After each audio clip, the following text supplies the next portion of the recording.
Assalamualaikum teman-teman, perkenalkan dengan saya Ray dari kelompok C, Prodi Psikologi, Universitas Sunan Gresik. Di video kali ini kita akan bahas sesuatu yang deket banget sama aktivitas kita sehari-hari. Tapi sering kita nggak sadar, yaitu tentang aliran psikologi kognitif. Yang nantinya kita akan bahas beberapa poin penting, mulai dari definisi, tokoh-tokohnya, konsep utama, pengaplikasian dalam kehidupan sehari-hari, sampai kelebihan, kekurangan, dan studi kasusnya juga. Baik, tanpa berlama-lama lagi, langsung saja kita masuk ke pembahasannya.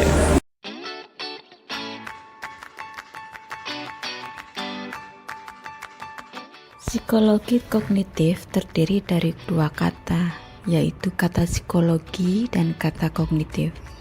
Keduanya mempunyai makna atau arti yang berbeda, tetapi saling berkaitan. Psikologi kognitif bukanlah kata asing lagi, terutama bagi ilmuwan psikologi. Ilmu kognitif juga banyak digunakan di berbagai ilmu lainnya seperti ilmu komputer. Jadi, psikologi kognitif merupakan suatu cabang dari ilmu psikologi yang mempelajari cara dan proses berpikir manusia. Proses berpikir pada manusia secara kompleks dari yang kita sadari sampai dengan yang tidak disadari. Makna dari kognitif yaitu kemampuan berpikir yang mencakup di dalamnya seperti persepsi, atensi, pemecahan masalah, penilaian bahasa, dan memori. Melalui panca indera, manusia bisa mempersepsikan apa yang menjadi objeknya untuk disimpan dalam memori, kemudian akan menjadi sebuah atensi dan bisa pula digunakan sebagai pemecah masalah atas permasalahan yang dialaminya. Hal ini merupakan serangkaian proses kerja kognitif. Proses kognitif tidak jauh dari persepsi yang disimpan dalam memori manusia. Tentunya diperkuat dari pengetahuan dan pengalaman yang dimilikinya, sehingga kondisi psikologi kognitif manusia akan berbeda-beda meskipun usianya sama.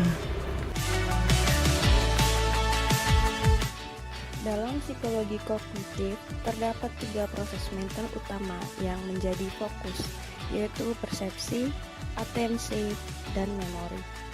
Ketiganya saling berkaitan dan berperan dalam bagaimana kita memahami informasi, memberikan perhatian, serta menyimpannya dalam pikiran.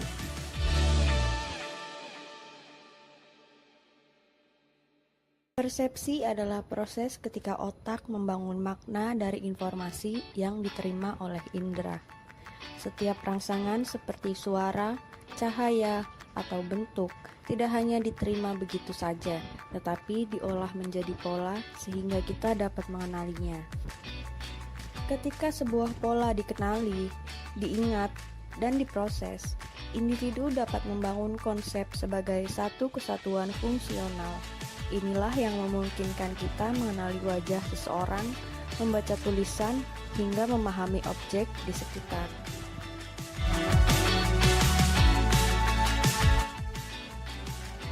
Dalam psikologi kognitif, terdapat beberapa teori utama mengenai cara kita mengenali pola. Yang pertama adalah template matching, yaitu mencocokkan stimulus dengan pola yang tersimpan dalam memori. Yang kedua adalah prototype matching, yaitu membandingkan stimulus dengan gambaran umum atau prototype. Yang ketiga adalah feature analysis, yaitu mengenali pola melalui ciri-ciri tertentu. Dan yang terakhir, recognition by component theory, yang menjelaskan bahwa kita mengenali objek melalui komponen dasarnya.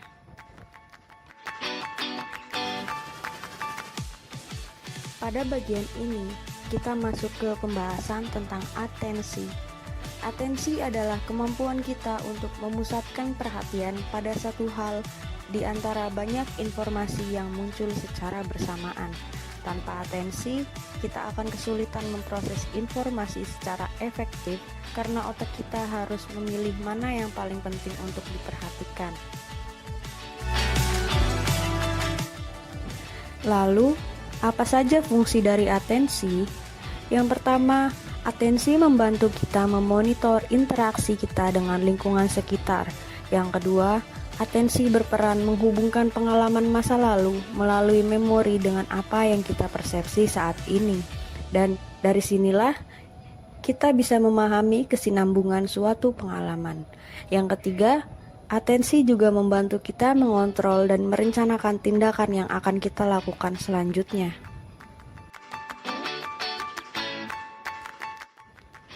Ada beberapa faktor yang mempengaruhi atensi seseorang terhadap suatu stimulus. Yang pertama adalah intensitas. Semakin kuat suatu rangsangan, semakin besar kemungkinan kita memperhatikannya. Yang kedua adalah ukuran. Objek yang berukuran lebih besar atau lebih menonjol biasanya lebih cepat menarik perhatian. Yang ketiga, perubahan.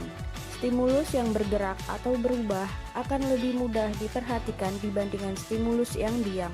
Dan yang terakhir adalah ulangan. Rangsangan yang muncul berulang-ulang cenderung lebih mudah kita perhatikan. Selanjutnya, kita akan masuk ke pembahasan tentang memori. Memori adalah kemampuan kita untuk memasukkan atau mempelajari informasi, menyimpannya dalam jangka waktu tertentu, dan kemudian membawanya kembali ketika dibutuhkan.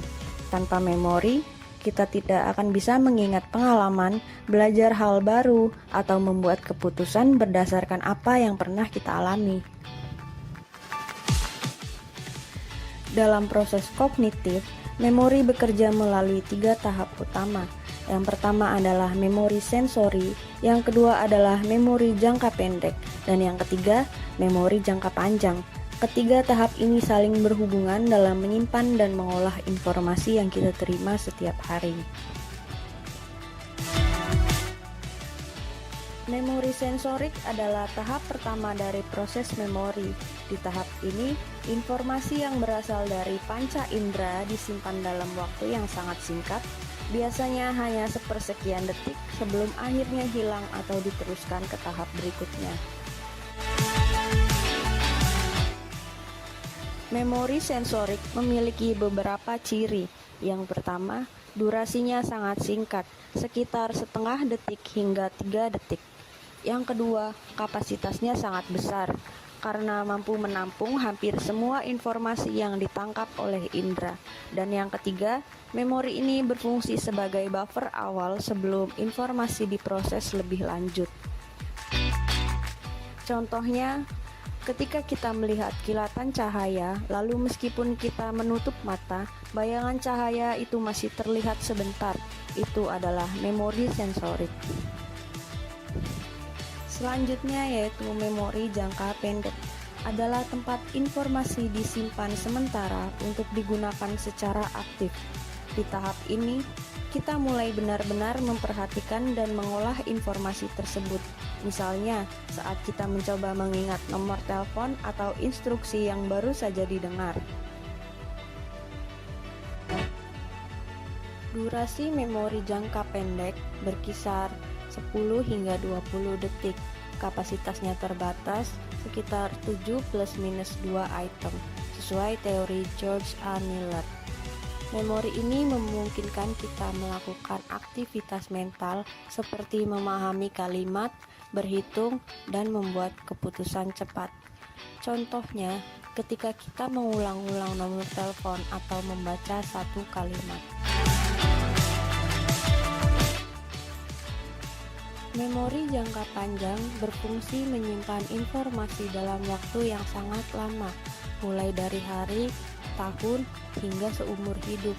Kapasitasnya sangat besar, dan informasi disimpan dalam bentuk bermakna atau semantic encoding. Contohnya adalah kenangan masa kecil atau fakta yang sudah lama kita hafal. Terdapat 2 kategori besar dalam memori jangka panjang. Yang pertama, memori deklaratif atau explicit memory. Ini adalah memori yang dapat kita sadari dan ungkapkan secara sengaja. Terdiri dari memori episodik yang berisi pengalaman pribadi seperti kenangan ulang tahun atau peristiwa di masa kecil. Dan yang kedua adalah memori semantik, berisi pengetahuan umum seperti fakta dan konsep. Selanjutnya yaitu memori non-deklaratif atau implicit memory.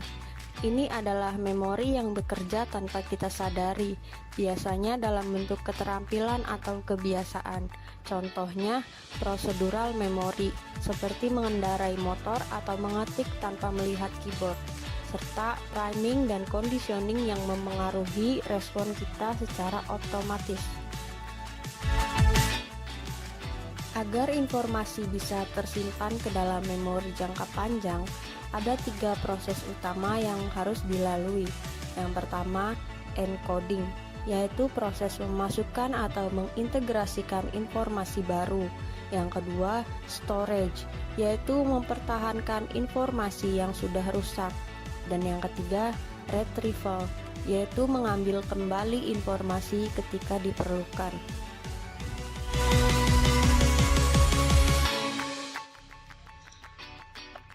Tokoh aliran psikologi kognitif. 1. Ulrich Neisser. Neisser lahir pada tanggal 8 Desember 1928 di Jerman dan meninggal pada tanggal 17 Februari 2012 di New York, Amerika Serikat. Neisser disebut juga bapak psikologi kognitif karena kontribusi meletakkan dasar bagi pemahaman modern tentang bagaimana pikiran manusia mengatasi keterbatasan behaviorisme dengan fokus pada proses internal. Neisser memiliki 5 teori utama. Pertama, psikologi kognitif dan pemrosesan informasi. Kedua, siklus persepsi. 3. Atensi dan skema. 4. Memori dan rekonstruksi. Dan yang terakhir, yakni validitas ekologis. Selain itu, Neisser juga menulis buku Kognitif Psikologi pada tahun 1967. Tokoh yang kedua yakni George Miller. Miller lahir pada tanggal 3 Februari 1920 di Charleston, Amerika Serikat dan meninggal pada tanggal 22 Juli 2012 di Amerika Serikat. Miller adalah pionir pemrosesan informasi dan terkenal dengan teori kapasitas memori. Selain itu, Miller juga memiliki karya yakni The Magical Number 7 dan Plus or Minus 2.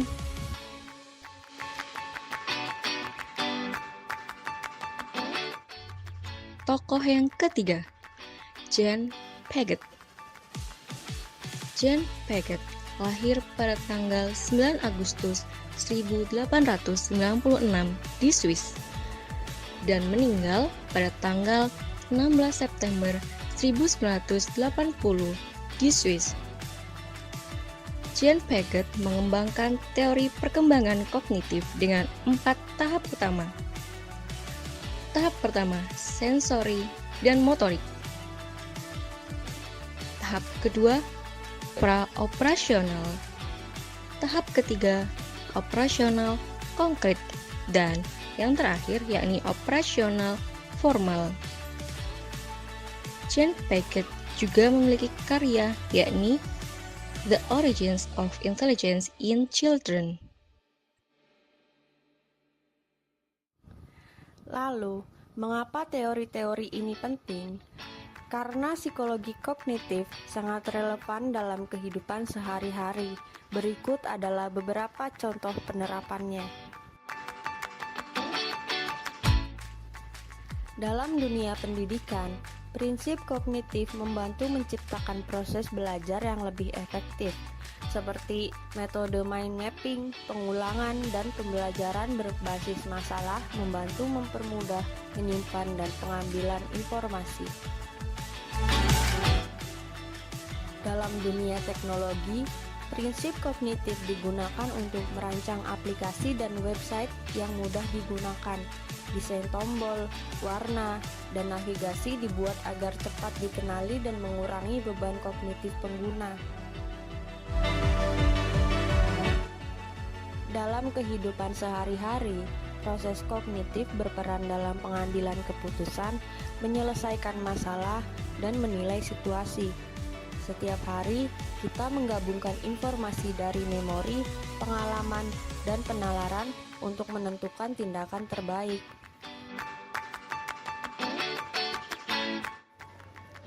Nah, berikut beberapa contoh kasus-kasus yang ada di Indonesia.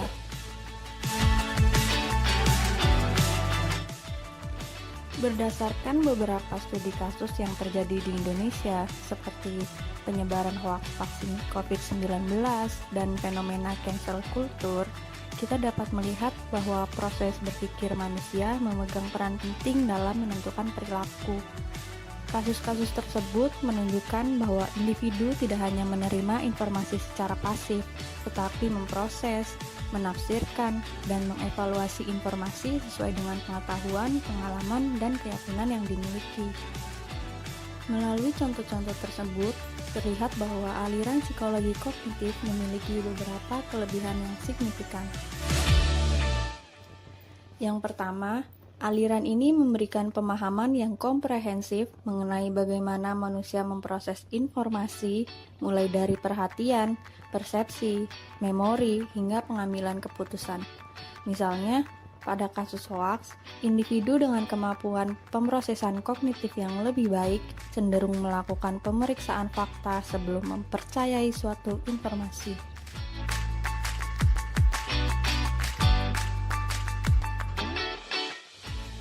Yang kedua, psikologi kognitif membantu menjelaskan hubungan antara pikiran, emosi, dan perilaku. Dalam fenomena cancel culture, misalnya konflik kognitif yang dialami masyarakat terhadap perilaku public figure dapat mempengaruhi respon emosional dan akhirnya memunculkan tindakan yang kolektif. Ketiga, pendekatan ini memberikan dasar ilmiah yang kuat untuk memahami bias kognitif, kesalahan berpikir, dan pola pengambilan keputusan yang terjadi dalam kehidupan sehari-hari. Namun demikian, psikologi kognitif juga memiliki beberapa keterbatasan. Pendekatan ini sering dianggap terlalu menekankan aspek internal seperti pikiran dan proses mental, sehingga kurang mempertimbangkan pengaruh faktor eksternal seperti emosi, lingkungan sosial, dan budaya. Pada kenyataannya, banyak perilaku manusia dipengaruhi oleh tekanan situasional dan dinamika sosial yang tidak dapat dijelaskan hanya melalui proses kognitif.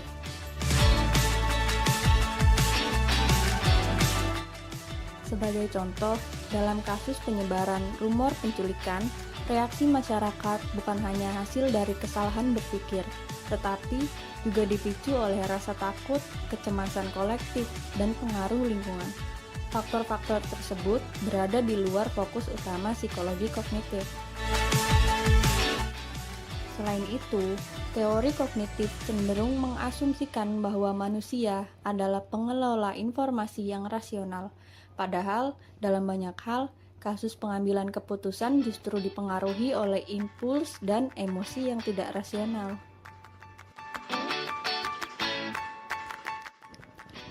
Dengan memahami kelebihan dan keterbatasan psikologi kognitif melalui kasus studi nyata, kita dapat melihat bahwa aliran ini memberikan kerangka yang sangat berguna dalam menganalisis perilaku manusia, terutama di era informasi ini.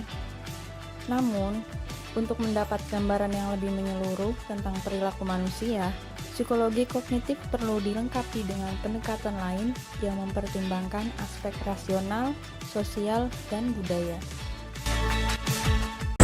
Nah, jadi kesimpulannya adalah psikologi kognitif itu mempelajari bagaimana kita menerima informasi, bagaimana kita mengolahnya, dan bagaimana kita akhirnya membuat keputusan dari informasi itu.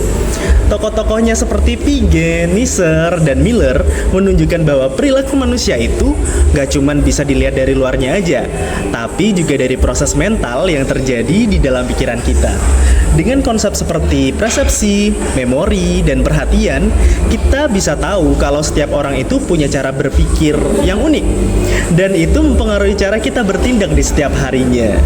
Dan pada intinya, pikiran kita itu aktif, fleksibel, dan selalu bekerja. Bahkan saat kita lagi nggak sadar. Baik teman-teman, terima kasih banyak sudah menonton sampai akhir. Semoga penjelasan singkat dari kelompok kami tentang psikologi kognitif ini bisa menambah wawasan dan bikin kalian lebih ngerti gimana pikiran kita bekerja. Kalau ada pertanyaan dan saran, silahkan banget tinggalin komentar di bawah. Dan kalau kalian suka video ini, jangan lupa like, comment, and subscribe. Baik, makasih sudah nonton. Sampai ketemu lagi di video berikutnya. Tetap semangat belajar, tetap jaga kesehatan pikiran, dan tentu saja wassalamualaikum warahmatullahi wabarakatuh.